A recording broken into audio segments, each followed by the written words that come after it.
सुप्रभात बच्चों, नाथ online classes में आपका हार्दिक स्वागत है। आज मैं कक्षा 10वीं के लिए एक वीडियो लेकर आपके सामने प्रस्तुत हूँ, जो इस प्रकार है। आज हम मीरा के पद की चर्चा करेंगे। मीरा के पद की चर्चा करने से पहले मीराबाई के जीवन परिचय पर एक नज़र डालते हैं, जो आपके बोर्ड पर भी मैंने भरसक प्रयास किया है कि जहाँ तक जानकारी संभव हो सकी है मैंने उसको लिखने का प्रयास किया है। हालांकि इनकी जीवनी को किसी बोर्ड पर लिखना संभव नहीं है, लेकिन फिर भी जहाँ तक बना मैं लिखा हूँ। अगर इनके जन्म को देखें तो जन्म सन इनका 1503 ईस्वी है। राजस्थान के जोधपुर के चौकरी गांव में इनका जन्म हुआ। माता वीर कुमारी, पिता का नाम रतन सिंह राठौर। विवाह महाराणा सांगा के कुंवर राजा भोजराज से हुआ। फिर इनकी शिक्षा दीक्षा कोई स्कूल में नहीं हुई। संत कबीर रैदास जी के साथ इनका रहना सहना होता था। उन्हीं के साथ ये कृष्ण भक्ति में लीन रहती थी। तो इनके गुरु का नाम संत कबीर रैदास। इन्होंने जितनी भी रचनाएं की है उसकी भाषा जो है उसको हम सधुक्करी भाषा बोल सकते हैं। सधुक्करी भाषा बोलने का मतलब ये कि सब का मिक्सचर, यानी खिचड़ी भाषा। तो इनकी भाषाओं में ज़्यादातर जो देखने को मिलता है उसमें राजस्थानी का भी प्रयोग है, क्योंकि हर जगह वो घूम घूम के कृष्ण भजन किया करती थी। तो राजस्थानी, ब्रज, गुजराती और खड़ी बोली, ज़्यादातर इन्हीं भाषाओं को देखने को मिलता है इनकी रचनाएं में। रचनाएं पर एक नज़र, नरसिंह जी की माया, दूसरा गीत गोविंद का टीका, तीसरा राग षोडश के पद, ये इनकी रचनाएं। अगर इनके जीवन को हम बारीकी से देखें तो इनका जीवन बहुत सुखमय नहीं बीता, क्योंकि जन्म के कुछ ही समय बाद इनकी माता वीर कुमारी का निधन हो गया। 13 वर्ष की उम्र में इनकी शादी हो गई राजा भोजराज से। कुछ ही समय बाद पहले पति, फिर पिता, फिर ससुर जी इनके एक युद्ध में मारे गए। मतलब बिल्कुल अनाथ हो गई है। अनाथ होने के बाद जब ये विधवा हो गई, फिर भी इसने अपने श्रृंगार को नहीं उतारा, क्योंकि एक दंत कथा इनकी जीवनी से जुड़ी हुई है कि जब ये छोटी उम्र में थी, बाल्यावस्था में थी, उस समय इनके बगल में, घर के बगल में एक बारात आई थी। माँ से पूछती है, माँ क्या मेरी भी शादी होगी? माँ बोलती है, हाँ बेटी तुम्हारी भी शादी होगी। तो मेरे दूल्हे का नाम क्या होगा माँ? तो उनकी माँ बोलती है, अरे तुम्हारे दूल्हे का नाम कृष्ण होगा। वो कैसा दिखता है माँ?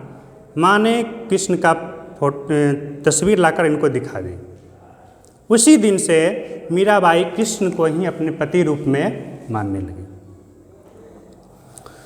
तो जब इनके पति का निधन हुआ भोजराज जी का, उसके बाद भी अपने श्रृंगार को नहीं उतारी, क्योंकि विधवा औरत का ये कर्तव्य बनता है कि अपने सिंदूर को उतार देना होता है। लेकिन इन्होंने अपने श्रृंगार को नहीं उतारा, क्योंकि अपने पति को वो कृष्ण में देखती थी। घर से निकल गई। रैदास जी जो इनके गुरु हैं, उनके साथ नाचना गाना, राजपूताने परिवार को ये सब अच्छा नहीं लगता था। उनको लगता था कि मेरे समाज के लिए कलंक है। इनको बहुत बार मारने की चेष्टा की, यहाँ तक कि विष का प्याला इनको पीने के लिए दिया गया कि क्यों न तुझे परिवार को कलंकित करने के लिए के जुर्म में तुम्हें विष का प्याला दिया जाए। पूरे समाज के सामने इनको विष का प्याला दिया जाता है। विष का प्याला पी भी जाती हैं, श्याम का गुण गाए जाती है, इनके शरीर पे कोई भी सितम नहीं होता है। तो ये मीराबाई की जीवनी। अब आते हैं इनके पद पे।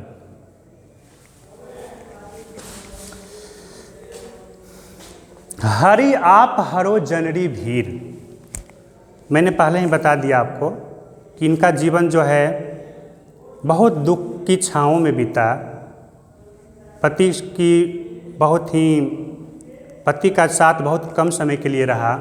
दाम्पत्य जीवन बहुत सुखमय नहीं था। तो जब इनको विष का प्याला दिया गया, देखी कि मेरे आगे पीछे कहीं भी सुख के दिन नहीं है, तो वो कृष्ण से गुहार लगाती है। कृष्ण से क्या गुहार लगाती है, देखिए। हरि आप हरो जनरी भीर। हे हरि, हे कृष्ण, आप परमपिता परमात्मा हैं। आप दुनिया की मुसीबतों को हरते हैं, दुनिया की कठिनाइयों को कम करते हैं, तो क्या आप मेरी मुसीबत को कम नहीं कर सकते? द्रौपदी री लाज राखी आप बढ़ायो चीर, भगत कारण रूप नरहरि धरियो आप शरीर, बूढ़ तो गजराज राख्यो काटी कुंजर पीर, दासी मीरा लाल गिरधर हरो महारी भीर। बहुत सारे उदाहरण को पेश करती हैं वो कि आपने द्रौपदी री लाज राखी। सब लोग जानते होंगे पांडव और कौरव के युद्ध को, महाभारत के युद्ध को सब लोग जानते हैं। द्रौपदी को निर्वस्त्र करने का प्रयास किया जाता है भरी सभा में। सबके पास सहायता के लिए जाती है, सभी गुरु बैठे हैं, लेकिन किसी ने इनकी मदद के लिए हाथ नहीं उठाई। लास्ट में, अंत में यह अपने कृष्ण को याद करती हैं, अपने भाई को याद करती हैं कि कृष्ण आप ही मेरी लाज को बचा सकते हो। द्रौपदी जी लाज राखी आप बढ़ायो चीर। तो लाज रखना और चीर मीन्स होता है वस्त्र। तो क्या लाज कैसे बचाई? तो आपने उनकी लाज वस्त्र को बढ़ाकर, चीर को बढ़ा करके, दुशासन वस्त्र खींचते खींचते थक गया, वस्त्र का पहाड़ सा लग गया, लेकिन द्रौपदी निर्वस्त्र नहीं हुई, अपने लाज को बचाने में समर्थ हुई। किनके कारण? तो आपके कारण। फिर दूसरे उदाहरण में क्या कहती है? भगत कारण रूप नरहरि धरियो आप शरीर। हे परमपिता परमात्मा, हे कृष्ण, आप भगत कारण, भगत यानी कि भक्त के कारण। ये भक्त कौन हो सकता है? अनुमान लगा सकते हैं आप लोग। भक्त प्रहलाद का नाम आप सुने होंगे। तो भक्त कारण रूप नरहरि, भक्त प्रहलाद के कारण आपने नरसिंह का अवतार लिया और हिरण्यकशिपु को धराधाम भेज दिया। भगत कारण रूप नरहरि धरियो आप शरीर। हिरण्यकशिपु को वरदान मिला था कि ना तुम दिन में मरोगे ना रात में, ना तुम अस्त्र से ना शस्त्र से, ना तो घर के अंदर ना घर के बाहर, ना आकाश में ना पाताल में, सब कुछ का काट करते हुए भगवान गॉड इसको धराधाम भेजते हैं। तो आपने भक्त प्रहलाद की रक्षा की, उसकी इज्जत बचाई, तो क्या आप मेरी इज्जत को नहीं बचा सकते? फिर है बूढ़ तो गजराज राख्यो काटी कुंजर पीर। बूढ़ तो गजराज राख्यो। बूढ़ तो मीन्स होता है डूबते। बूढ़ तो गजराज राख्यो, गजराज यानी कि एरावत को गजराज बोलते हैं, हाथी को। बूढ़ तो डूबते हुए गजराज की आपने रक्षा की। कैसे? काटी कुंजर पीर। एक मदमस्त हाथी था जो अथाह पानी में चला गया था और उसे मगरमच्छ जो है उसके पाँव को जकड़ लिया था। बहुत प्रयास किया, वो सोचा कि मैं बहुत शक्तिमान हूँ, सर्वशक्तिमान हूँ, मुझे ये मगरमच्छ कुछ नहीं कर सकता है। बहुत प्रयास किया पहले निकलने की, लेकिन जब उससे वो नहीं निकला तो उसने वो कृष्ण को याद किया, श्री कृष्ण को याद किया, क्योंकि इसका नित्य प्रतिदिन का ये कर्तव्य था कि कृष्ण को एक फूल जाकर भेंट करता था। तो कृष्ण उस फूल की लाज रखने के लिए बूढ़ तो गजराज राख्यो काटी कुंजर पीर, कृष्ण ने उस मगरमच्छ से इनकी जान बचाई और इस गजराज की रक्षा की। दासी मीरा लाल गिरधर हरो महारी भीर। तो मैं दासी हूँ मीरा। मीरा क्या है? दासी है, सेविका है आपकी। और आप क्या हैं? गिरधर हैं। आप गिरी को धारण करने वाले हैं, गोवर्धन पर्वत को धारण करने वाले हैं। तो क्या आप मेरी पीड़ा को कम नहीं कर सकते? आप हमारी भीर, भीर यानी कि जो मेरी जो दुख है, तकलीफ़ है, आप उसको कम नहीं कर सकते? आप में ये क्षमता है कि आप इसे कम कर सकते हैं। फिर आगे इसका दूसरा जो पद है वो निम्नवत है, उसको भी हम लोग देख लेते हैं।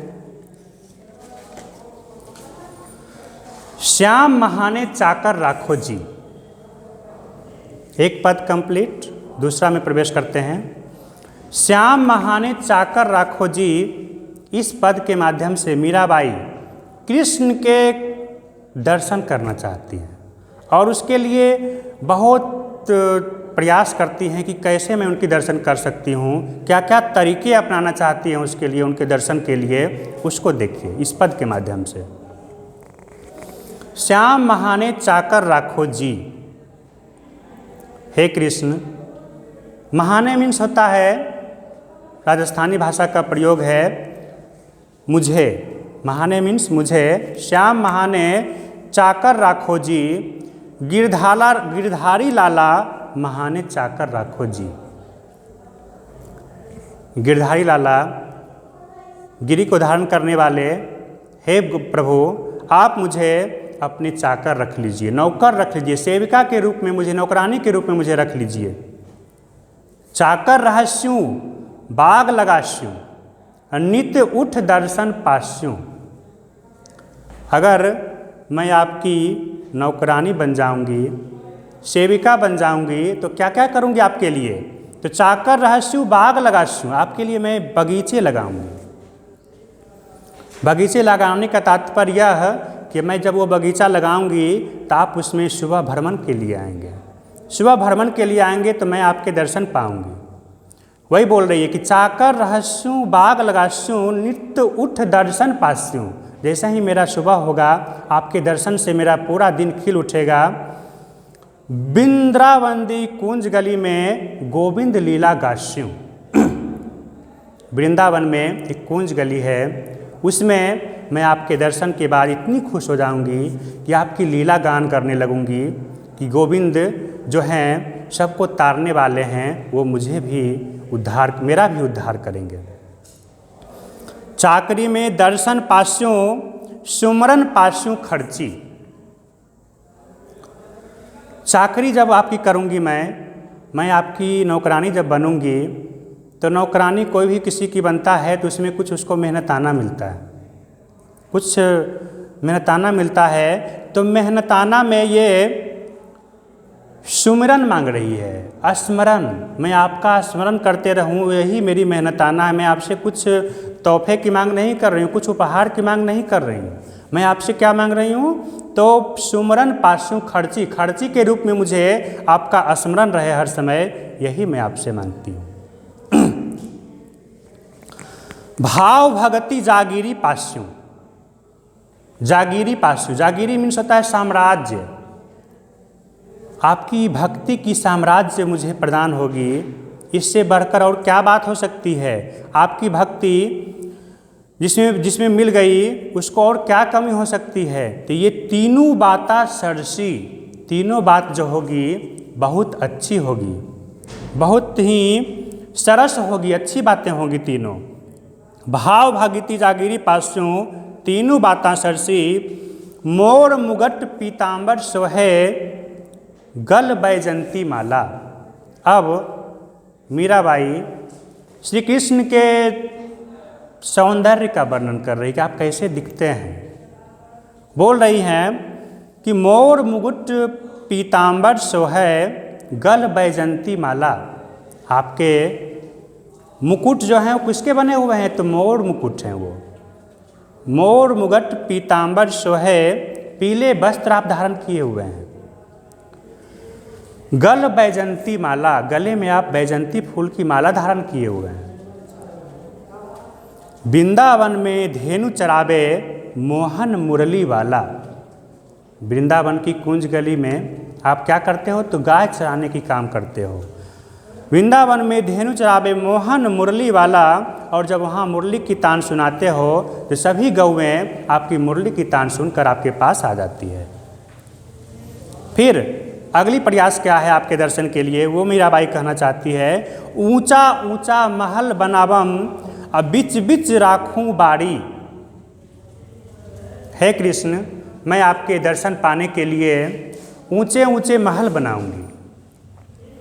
ऊंचे ऊंचे महल बना करके उसके बीच में बाड़ी रखूंगी। बाड़ी यानी खिड़की जिसको आप बोलते हैं, जंगला जिसको बोलते हैं। तो बीच बीच राखूं बाड़ी, सांवरियारा दर्शन पास्यूं पहाड़ कुसुम्बी सारी। बहुत ही समर्पण का भाव है यहाँ पे। बस अपने प्रेमी के दर्शन के लिए, अपने भगवान के इष्ट के दर्शन के लिए सब कुछ कुर्बान करने के लिए तैयार हैं वो। ऊंचा ऊंचा महल बनाओ, बीच बीच राखूं बाड़ी, सांवरियारा दर्शन पासु पहाड़ कुसुम्बी साड़ी। और आपके दर्शन के लिए मैं क्या करूँगी? तो लाल साड़ी पहनूंगी, क्योंकि लाल साड़ी जो है आपको बहुत प्रिय है और आप मुझे लाल साड़ी में देखेंगे तो बहुत खुश होंगे। इसलिए मैं आपको आपके दर्शन के लिए जब खिड़की से झरोखे से जब आपके दर्शन करूंगी तो लाल साड़ी में रहूंगी, आप मुझे देखकर बहुत प्रसन्न होंगे। आधी रात प्रभु दर्शन दीजो। हे प्रभु, आधी रात में अगर आप मुझे यमुना जी के तीर पर, यमुना जी जो नदी बहती है, तो यमुना जी के तीर पर किनारे पर अगर आप मुझे दर्शन देते हैं तो मेरा सौभाग्य उदय होगा। मैं आपका दर्शन पाकर मैं अपने आप को कृतार्थ मानूंगी, मेरा जन्म सिद्ध हो जाएगा। मीरा रा प्रभु गिरधर नागर हिबरो घनो अंधेरा। हे प्रभु, मीरा का और कोई नहीं है, आप ही हैं। गिरधर नागर, हिब्रो मतलब हृदय में, मेरे हृदय में आपसे मिलने की जो चरम उत्कर्ष पर जो मेरी जो इच्छा है उसको आप पूरा करें। मैं बहुत व्याकुल हूँ आपके दर्शन के लिए। मेरा रा प्रभु गिरधर नागर हिब्रो घनो अधीरा। तो मीराबाई इस पद के माध्यम से बस कृष्ण के दर्शन के लिए विभिन्न प्रयास करती हैं और मदद के लिए पहले पद में विभिन्न उदाहरणों के द्वारा यह स्पष्ट करना चाहती है कि आपने उनकी मदद की तो आप मेरी भी मदद कर सकते हैं। आप जो चाहें वो कर सकते हैं, आप परम पिता परमात्मा हैं। फिर अगर इस पद का शिल्प सौंदर्य देखें या काव्य सौंदर्य देखें तो इसमें देख सकते हैं हम लोग, द्रौपदी री लाज राखी आप पढ़ायो चीर भगत कारण रूप नर हरि। तो यहाँ पे नरसिंह अवतार भगवान ने लिया है।